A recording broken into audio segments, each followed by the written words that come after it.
साजूकचे सरपंच संतोष देशमुख हत्याकांडातील मुख्य संशयित आरोपी वाल्मिक कराडच्या जीवाला धोका असल्याची माहिती मिळाली आहे। त्यामुळे त्याला नाशिकच्या कारागृहात हलवणार असं कळतंय। वाल्मिक कराड सध्या परळीच्या जेलमध्ये आहे, मात्र आता त्याला नाशिकच्या कारागृहामध्ये हलवलं जाणार असल्याचं कळतंय। नाशिकच्या कारागृहामध्ये वाल्मिक कराड याला हलवलं जाणार आहे, कारण त्याच्या जीवाला जेलमध्ये सुद्धा धोका असल्याचं कळतंय। अधिकची अपडेट या संदर्भात आमचे प्रतिनिधी योगेश काशीद यांच्याकडून घेऊयात। योगेश, नेमकं काय घडलंय? कशावरून वाल्मिक कराडच्या जीवाला धोका असल्याचा संशय?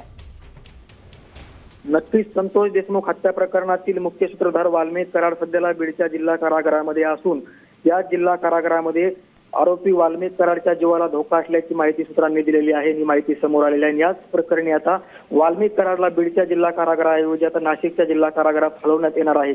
याच जिल्हा कारागृहामध्ये याच्या अगोदर जित्ते गँग आणि कराड गँगमध्ये हल्ला झाला होता आणि याच हल्ल्यानंतर याच कारागृहातील जे आरोपी आहेत बापू आंधळे हत्या प्रकरणातील गित्ते त्यांना दुसऱ्या जिल्हा कारागृहामध्ये हर्सुलच्या जिल्हा कारागृहामध्ये हलवलं होतं आणि त्याच्यानंतर आठवले गँग आणि कराड गँगमध्ये पुन्हा वाद झाल्याची माहिती समोर आली। याच नंतर आता या संपूर्ण प्रकरणाच्या अनुषंगानं बीड जिल्हा कारागृहाने मोठे पावलं उचलत आता संतोष देशमुख हत्या प्रकरणातील संशयित आरोपी वाल्मिक कराडला बीडच्या जिल्हा कारागृहाऐवजी आता नाशिकच्या जिल्हा कारागृहात हलवण्यात येणार असल्याची माहिती समोर आलेली आहे।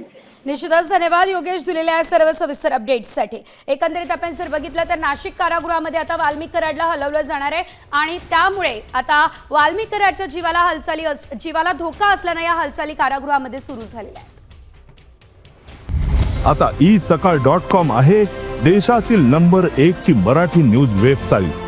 प्रत्येक अपडेटसाठी isakal.com ला नक्की भेट द्या।